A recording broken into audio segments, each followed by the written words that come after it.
का टॉपिक है आज का जो उन्वान है वो इंडियन सोसाइटी और इंडिया और उसका सोसाइटी से कैसा लिंक है।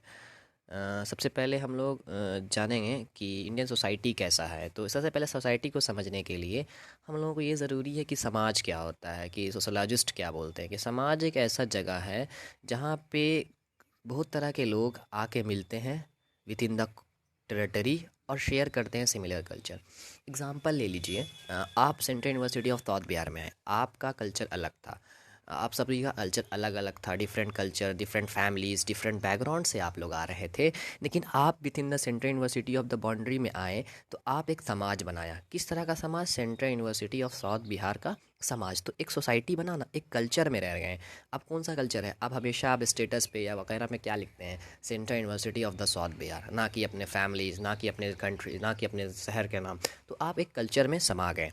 तो कुछ कीवर्ड्स समझने के लिए कीवर्ड्स क्या है कि सोशल ग्रुप्स हैं, टेरिटरीज़ हैं, इंटरेक्शंस है और कल्चर है, ताकि सोसाइटी को अच्छे पर्सपेक्टिव में समझा जा सके।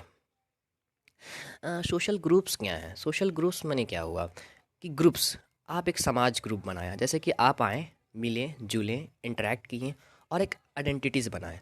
मान लीजिए कि आपका जगह भागलपुर था, मान लीजिए आपका जगह गया था, सब जगह आए, सब तरफ से आ करके एक जगह बैठे और एक जगह में आपने क्या बोला कि मैं central University of South Bihar का स्टूडेंट हूँ।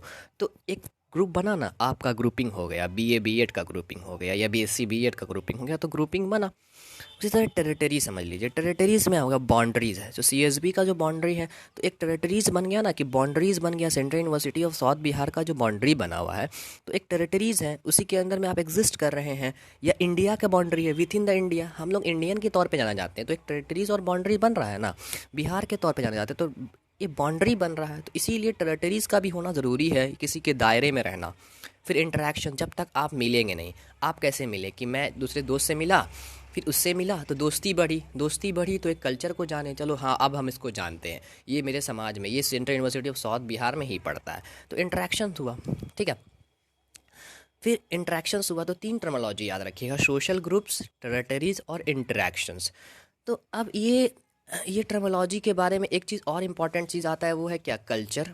कल्चर आपका बहुत बड़ा इंपॉर्टेंट फैक्टर है कि किसी कल्चर के मातहत रह रहे हैं। कि कल्चर्स माने क्या हुआ? कल्चर आपका वैल्यूज़, आपका लैंग्वेज, आपका बिलीव, आपका बिहेवियर, हर वो चीज़ आपकी ज़िंदगी को डिफ़ाइन करे, वो कल्चर है। हर वो सोसाइटी का हर वो चीज़ जो आपकी ज़िंदगी को डिफ़ाइन करे, वही कल्चर है। कल्चर माने क्या हुआ? जो एम बिलोंग को बिलोंग करता है। जैसे central University of South Bihar में उसका कल्चर क्या है? उसकी लाइब्रेरीज़, उसकी यूनिवर्सिटीज़, उसके टीचर, उसके बिलीव, उसके रूल्स एंड रेगुलेशंस, आप हॉस्टल में रह रहे हैं किस तरह का, तो everything of Central University of South Bihar is defined in the terms of culture. तो कल्चर्स क्या हो गया? Culture is a value, language, belief, behaviour, हर वो चीज़ डिफाइन करे। ठीक है, तो इंडियन के साथ अब इंडियन सोसाइटी को समझना एक बड़ा कॉम्प्लिकेटेड चीज़ है। कि इंडिया की खूबसूरती है कि हम यूनिटी इन डाइवर्सिटी में बात करते हैं, कि हम लोगों के पास अलग-अलग चीज़ें, अलग-अलग चीज़ें, लेकिन फिर भी एक खूबसूरती है कि हम लोग मिल के रहते हैं। ये इंडिया की खूबसूरती है। या एज अ फेस सजेस्ट, अगर फेस बोला जाए, university, unity in diversity. Diversity means क्या? वन सेल्फ, एक जा, कि हम इंडियन हैं irrespective of caste, geography, ethics, social difference. क्या बोल सकते हैं? मेरे अंदर मोटो है कि हम देश हैं। मेरा सबसे इंपॉर्टेंट क्या है? मेरे सबसे पहले नेशन आता है या इंडिया आता है, rather than thinking of culture, rather thinking of Bihari, rather thinking of Kashmir. Kashmir के बारे में सोचो, या बिहार के बारे में सोचो, या झारखंड के बारे में सोचो, या उड़ीसा के बारे में सोचे। हम किसके बारे में सोचते हैं? अपने देश के तरक्की के बारे में सोचते हैं, कि इंडिया तरक्की करे, हमारा देश तरक्की करे। तो इसी बात पे समझना एक इंपॉर्टेंट टैगलाइन। अगर आंसर राइटिंग में इंडियन सोसाइटी को स्टार्ट करिएगा तो विद द टर्म स्टार्ट कीजिएगा कि यूनिटी एंड डाइवर्सिटी, क्योंकि यूनिक है, ये कहीं नहीं पाया जा सकता। और इसकी खूबसूरती की दुनिया के किसी कोने में नहीं मिल सकती जिस तरह से इंडिया है। और हर इंडिविजुअल अपने अपने प्रैक्टिस को एंजॉय कर रहा है। मैं मुसलमान हूँ तो अपने तरीके से एंजॉय कर रहा हूँ, आप हिंदू हैं तो आप अपने कल्चर की तरह हिंदुस्तान एंजॉय कर रहे हैं, आप क्रिश्चियंस हैं तो आप अपने तरीके से एंजॉय कर रहे हैं, आप सिख हैं तो अपने कल्चर की तरह से एंजॉय कर रहे हैं। किसी में कोई माखलस नहीं है, हम किसी में कोई इंटरफेयर नहीं कर रहा है, तो आप एंजॉय अपने आप में कर रहे हैं। तो एक समाज, जो इंडिया का समाज जो है ना, बहुत खूबसूरत समाज है, बहुत खूबसूरत है, यूनिक है, दुनिया के किसी कोने में भी पाया नहीं जा सकता। तो चलिए अभी समझते हैं स्टैंडर्ड फीचर्स क्या क्या हो सकती हैं। देखिए, पहला है emerging of traditions with modernity. हम लोगों की खासियत ये है कि हम मॉडर्न तो हो रहे हैं और ट्रेडिशन के साथ साथ।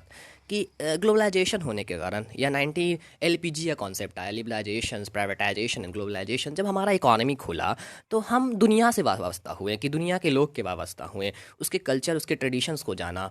हम मॉडर्न हो गए पर ट्रेडिशंस को कभी नहीं भूलते हैं। जैसे एग्जांपल ले लीजिए, आप कार खरीदिएगा नया, तब फिर भी लेकिन आप फिर भी आप अपने ट्रेडिशन, अपने फेथ को ज़िंदा रखिएगा, कि आप टिक्का लगाइएगा या पूजा करिएगा। ये ट्रेडिशन है। हम मॉडर्न हो गए या सीख लें। जैसे एग्जांपल में हम अभी भी म्यूज़िक करते हैं या डांस करते हैं, लेकिन सुबह सुबह घर में वो भजन अभी भी बजती हैं। अभी भी म्यूज़िक जितना भी सुन लें या सुबह सुबह भजन बजते हैं। जैसे हमारे यहाँ अभी भी नात ये होते हैं, तो कभी ना भजन होते हैं, तो कहीं ना कहीं आपने छोड़ दे रहे हैं ना उसको, अपने ट्रेडिशंस को।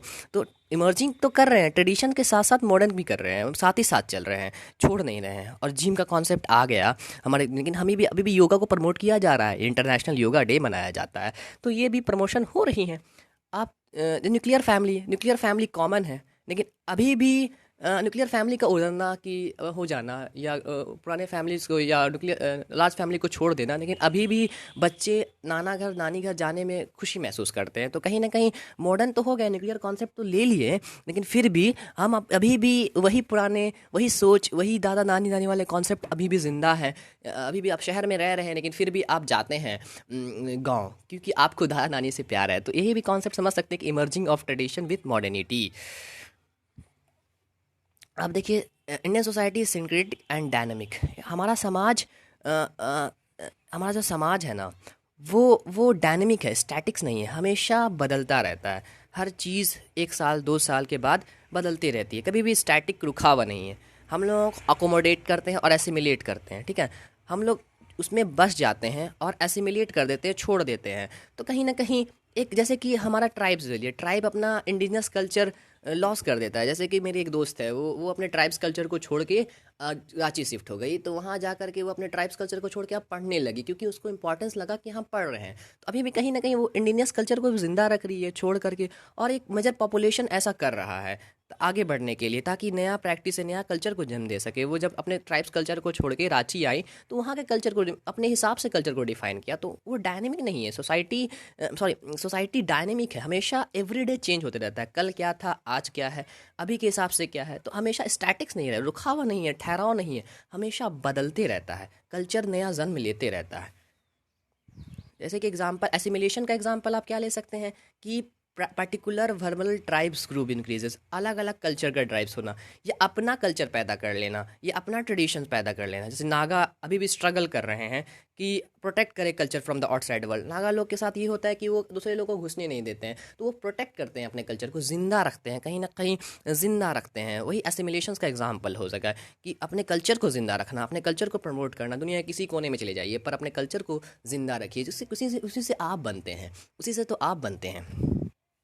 एसेंट्रिक एसेंट्रिज्म मतलब क्या हुआ, हमारे पास जो चीज़ है, जैसे उर्दू ज़बान हम ही लोगों की देन है, हम ही लोग की नहीं, ये डेक्कन में जन्मी, ये बिहार में जन्मी, यही सब के मिश्रण है, कि मीठी ज़बान है, जो जैसे अरबिक से फॉर्म हुआ, हिंदी से फॉर्म हुआ। तो ये सबसे मिल करके एक बना, एक बुनियादी हिंदुस्तानी ज़बान उर्दू ज़बान है, ऑफिशियल लैंग्वेज बनाया गया, इसको ज़िंदा रखा गया। तो कहीं हम ही लोग ने तो दिया मिला करके। राष्ट्रपति भवन को देख लीजिए, फ्यूज़न है, कुछ यूरोपियन टर्म है, कुछ राजपूत है, कुछ मुगल डिज़ाइन है। तो कहीं ना कहीं हमें इसी से तो मिला हुआ है राष्ट्रपति भवन। तो एक डिज़ाइन है जो देखते हैं कि ऐसे मिला हुआ, अलग अलग नहीं, सबका थोड़ा थोड़ा पार्ट लिए करके। सूफिज़म और भक्तिज़म, सूफिज़म क्या बात करता है, मौलाना ख्वाजा मोइनुद्दीन चिश्ती रहमतुल्लाह अलैह, निज़ामुद्दीन औलिया। तो ये सब किस पे बात कर रहे हैं, वो देश को जोड़ने के लिए या देश को एकता करने के लिए। भक्ति मूवमेंट जो स्टार्ट हुआ गया, भक्ति मूवमेंट में भी सेपरेट किया गया, मीराबाई, ये सब कनेक्ट कर रहे हैं एक दूसरे को। क्या कि सबसे पहले इंसान का बात किया जाए, जो हम इंसान हैं उसकी इंपॉर्टेंस को बात किया जाए। दोनों से मिलता जुलता है, सूफीज़म और भक्तिज़म जब पढ़िएगा ना, दोनों का कॉन्सेप्ट जो रिलेट है, दोनों का मिलता जुलता मिलेगा आपको। ना underlying the theme of unity and diversity, मैंने आपको पहले ही बताया कि इंडिया एक कल्चर ऐसा है, यूनिटी इन डाइवर्सिटीज़ है। बहुत तरह का चीज़, लेकिन यूनिक है, हम लोग यूनिक है। नो डाउट कि इंडिया एक ऐसा कंट्री है जहाँ पे बहुत तरह के culture, ethics groups, language, cultures, बहुत लोग मिल रहे हैं, लेकिन कॉन्स्टिट्यूशन के कोर वैल्यूज़ को हम रिप्रेजेंट कर रहे हैं, that we the people of India. जब वी जो टर्म आया ना, तो ये हम लोग देश, तो यूनिटी करता है, एक अच्छा लगता है सुनने में कि हम एक हैं। कोर वैल्यू जैसे हम लोग बात कर रहे हैं, जस्टिस, सोशल जस्टिस, इक्वालिटी, तो ये सब टर्मोलॉजी जो हम लोग रखते हैं यूनिटी करता है या बात करता है एक साथ करने के लिए। कॉन्स्टिट्यूशन इसलिए डिज़ाइन किया गया ताकि सबको एक लाइन पे लाया जाए, एक प्लेटफॉर्म पे लाया जाए और सब एक पर्सपेक्टिव में बात करें। ठीक है, तो कॉन्स्टिट्यूशन ही खुद itself define the beauty of unity in diversity in order to protect us, our culture, our norms, our ethics, our language, so that we can unite in themselves. जैसे एग्जाम्पल के तौर पे आप क्या ले सकते हैं, inter state migrations, mutual celebration of religious, underlying of the unity in theme. अभी भी यूनिटी ऑफ थीम में इंटर माइग्रेशंस हो रहे हैं, लोग यहाँ से बिहार से दिल्ली जा रहे हैं काम करने के लिए, पर वहाँ एडजस्ट हो जा रहे हैं। म्यूचुअल सेलिब्रेशन ऑफ, कुछ हमारे दोस्त ईद पे भी घर आते हैं, हम उसके साथ होली पे भी जाते हैं, तो कहीं ना कहीं इख्ताई तो है, एक मोहब्बत तो है जो ज़िंदा रख रहा है इंडियन कल्चर को। और अभी भी एक कॉस्मोपॉलिटिशियन कल्चर पैदा हो रहा है कि आप जैसे कि बिहार से दिल्ली गए तो दिल्ली के कल्चर मिल गए, आप बेंगलोर से कुछ लोग आए दिल्ली तो वहाँ भी बेंगलोर के कल्चर आया, आंध्र प्रदेश से आए तो वहाँ भी कल्चर आया, तो सब कल्चर मिला करके एक नया कल्चर पैदा हो रहा है जिसको बोलते हैं कॉस्मोपॉलिटिशियन कल्चर। तो कॉस्मोपॉलिटियन कल्चर, जहाँ पे मेट्रो स्टेशन में कल्चर बन रहा है, नया कल्चर का पैदा होना, बिहार के कल्चर को मिला करके, आंध्रा का कल्चर को मिला करके, उड़ीसा के कल्चर को मिला करके, सब कल्चर को मिला करके एक नया कल्चर का उतार देना। अगला कॉन्सेप्ट है पैट्रियार्की। पैट्रियार्की मीन्स पुरुषवादी विचारधारा, ऐसा विचारधारा जो डिसीजन सिर्फ मेल डोमिनेंट ले, सोसाइटी ऐसा जगह जहाँ पे मेल का डिसीजंस लो, womens has no place in the decision making. तो वुमेंस को एज ए ट्रीटेड किया जाता है सेकेंड क्लास सिटीजन, ठीक है, तो डिग्राडेड किया जाता है वुमेंस को। और सोशल और डेवलपमेंट के लिए वो ऐसा दो कॉन्सेप्ट आता है, एक जेंडर और एक सेक्स। जेंडर्स मीन्स क्या कि आपका किस तरह से डिफाइन कर रहा है कि आप लड़का है या लड़की, और sex means sex is something और बायोलॉजिकल टर्म। ओके, तो पैट्रियार्की मीन्स क्या हुआ कि जो ऐसा चीज़ जो औरत नहीं डिसाइड कर सकती है उसका डिसाइड करना, मुखिया डिसाइड करने वाला कौन है, जेंट्स। पैट्रियार्की वर्ड इंडिया में बहुत देखा जाता है, आपके गांव में भी देख लीजिए, आप अपने घर में भी देख लीजिए, मैक्सिमम डिसीजंस हैं वो फैमिलीज की कौन लेते हैं, वो पेरेंट लेते हैं, वो लेते हैं मैन। ऑब्वियसली मेंस को ही दिया जा रहा है ना, मैन ही has right to take a decision, वो डिसीजंस ले रहे हैं। वुमेंस आर कहीं ना कहीं महदूद कर दिए जाते हैं, वो समाज डिसीजंस मेकिंग से दूर कर दिया जाता है कि आप चार दीवारों तक रहें। पैट्रियार्की इंडियन सोसाइटी में बहुत देखा जा रहा है, ये एक फीचर्स हैं। Indian largely agriculturian. Obviously India की खूबसूरती तो किसानी है या गांव है, 70% हमारा जो आबादी गांव में बसता है, और गांव की खूबसूरती इंडिया की खूबसूरती है। और इकॉनमी में तीन पर्सपेक्टिव, पहला है primary, secondary and टर्जरी। Primary means agriculture, ज़्यादा इकॉनमी कहाँ से डेवलप हो रहा है, ऑब्वियसली वो डेवलप हो रहा है एग्रीकल्चर से, और एग्रीकल्चर ही के तो डिफाइन कर रहा है हमारे इकोनॉमी पर्पस में। जैसे कि आज देखिएगा होली मनाते हैं, लोहरी मनाते हैं, पोंगल मनाते हैं, ओणम मनाते हैं, किस लिए मनाते हैं, ये सब एग्रीकल्चर के फेस्टिवल है। बहुत सारे त्यौहार हमारे लिए जो त्यौहार होते हैं ना, वो एग्रीकल्चर के बेसिस पे तो होते हैं। और ये खूबसूरती है इंडिया की, दैट वी आर एग्रीकल्चरियन, हम लोग एग्रीकल्चर है। Rural area, Madhubani painting what is a famous, बहुत फेमस पेंटिंग है। जैसे हमारे भागलपुर में सिल्क चादर फेमस है, जिसको आज भी प्रमोट करते हैं, तो फेमस है। रूरल की एक खूबसूरती है, एक चीज़ है जो जिसको ज़िंदा रख रहे हैं। कहीं ना कहीं अर्बन पीपल्स में पॉपुलैरिटी किया जा रहा है, जिसको ज़िंदा रखा जा रहा है। जरा क्लास एंड कास्ट डिविजन्स, वैसे वी हम लोग के साथ क्या हो रहा है कि अभी भी हम लोग मॉडर्न तो हो गए हैं, लेकिन कभी भी ओल्ड वर्ना सिस्टम फॉलो कर रहे हैं, वो क्लास सिस्टम फॉलो कर रहे हैं। We have general, OBC, ST, SC, divide हो रहा है कि अलग अलग मुकाम का अलग अलग डिवाइड है। लेकिन अब रिफॉर्म हो गया, कुछ इकोनॉमिक पर्सपेक्टिव में से भी जाने जाते हैं, क्लास बन जाते हैं, अमीर गरीब का फासला, गरीब अमीर का फासला, तो क्लास भी आया और कास्ट भी आया, दोनों चीज़ इंडियन सोसाइटी में एग्जिस्ट कर सकता है। इंडियन सोसाइटी में आप देख सकते हैं कि आज भी कास्ट के बेसिस पे बहुत सा चीज़ हो जाता है। आज भी अब भी क्लास आ गया है कास्ट के बेसिस पे कि लोग अभी भी बहुत अलहदा है। जैसे कि आप मुस्लिम में ले लीजिए, मुस्लिम में आप बहुत सारे मुस्लिम एक अलहदा चीज़ नहीं है, उसके अंदर भी बहुत सारे कास्टिज्म है, कुछ सैयद है, कुछ अंसारी है, कुछ खान है, कुछ शेख है। अभी भी डिफरेंस है, अभी भी टर्मिनोल है जो देखा जा सकता है हमारे समाज में। क्लास में अभी भी अमीरी गरीबी का फासला है, अमीर और अमीर होते जा रहा है, गरीब और गरीब होते जा रहा है, तो इसको देख सकते हैं। आप को एग्जिस्टेंस का बात करें, कैसे इसको चला जाए, को एग्जिस्टेंस क्या हो, जब तक इंटर कास्ट मैरिज नहीं होगा ये चीज़ ख़त्म कैसे होगा, ये डिवाइडेड ख़त्म होगा। और ये पॉवर्टी, हम लोग poverty, education, income, asset, ownership, profession, education sector की तरफ बढ़े। एजुकेशन वो रास्ता है जो ये क्लास को डिविजन्स कर सके, उसको तोड़ सके। हम लोग इंडिविजुअल के बारे में ना सोचे, पूरे कौम के बारे में सोचे, तो इससे टूट सकती है। तो ये क्लास और कास्ट भी एक इम्पॉर्टेंट फैक्टर है जो अभी भी फॉलो करते आ रहे हैं इंडियन सोसाइटी में। दूसरा है कि टॉलरेंस विद रिस्पेक्ट।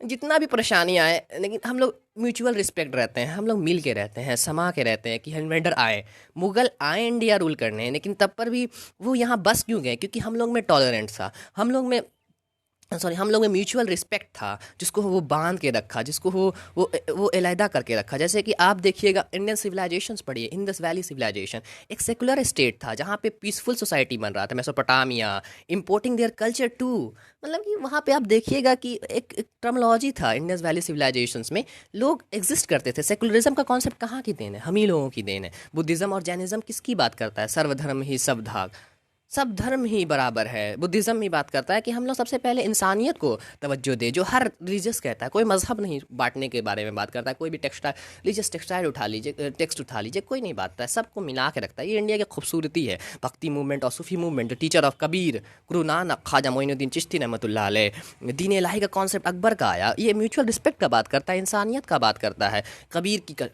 कबीर की दुआ आज भी बहुत बड़े फेमस है, आज भी तो बात करता है ना। गुरु नानक सिख में कितने इंपॉर्टेंस रोल प्ले करते हैं। Khwaja Moinuddin Chishti, Nizamuddin Auliya, the such a religious persons he are talking about the talking, किसके बारे में बात कर रहे हैं? वो बात कर रहे हैं इंसानियत के बारे में, वो बात कर रहे हैं सबको, समाज को आगे ले जाने की तरक्की इसी में है।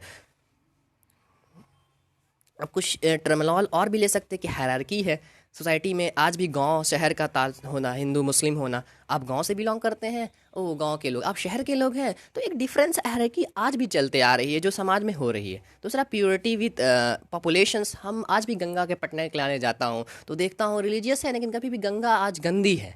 प्योरिटी, हम सोल की प्योरिटी कर लेते हैं, लेकिन कहीं ना कहीं वो गंगा प्योरिटी नहीं हो पाती है। कहीं भी आप जाएँ तो उसे प्योर रखें, उसकी आप अपनी प्योरिटी सोल के करें। उनकी भी ज़रूरत है, वो भी नेचुरल से एग्जिस्ट करते हैं, वो भी हमारे समाज के हिस्से हैं। रिचुअल्स क्लीननेस करने के बावजूद उसको बर्बाद ना कर दें, उसको तबाह ना कर दें। आप करें, आप प्योरिटी ऑफ सोल्स के साथ करें, लेकिन आप फिर भी उसको भी ज़िंदा रखें, उसको भी ध्यान रखें। वो भी तो हमारे लिए है। अगर वो ज़िंदा है तो हमारी रिलीजियस ज़िंदा है, हमारी प्योरिटी इन सोल ज़िंदा है। अगर वो ख़राब हो गई तो कहीं ना कहीं हम भी मर जाएंगे और वो भी मर जाएंगी। और किंगशिप और फैमिली अथॉरिटी, ऑब्वियसली वुमेंस लोगों को चार दीवार के कन्फाइन में रखा जाता है ना, उसके डिसीजंस मेकिंग के लिए बोला जाता है ना। ये इंडिया का कल्चर रहा है। लेकिन आज देखिए 90s का सोसाइटी देखिए, जहाँ पढ़ने के लिए वुमेंस को अपॉर्चुनिटी नहीं दिया जाता था, लेकिन अब अपॉर्चुनिटी दिया जा रहा है। अब समाज से हट के आ रहे हैं, आप यूनिवर्सिटीज़ में आए, लड़कियां सब यूनिवर्सिटीज़ में आ रही हैं, पढ़नी, अपॉर्चुनिटीज़ को ले रही हैं। तो कहीं ना कहीं किंगशिप और जो फैमिलीज़ हैं, वुमेंस की फेस, जो वुमेंस को निगलेक्ट किया जाए हमारे समाज में, कहीं ना कहीं इंडिया में देखा जाता है। और खास करके इंडिया में जहाँ वुमेंस को तवज्जो नहीं दिया जाता है। तो इसलिए ये भी सब पॉइंट्स हैं जो इंडियन सोसाइटी को आप समझ सकते हैं। Thank you. Do like share and subscribe अगर मेरा काम अच्छा लगे।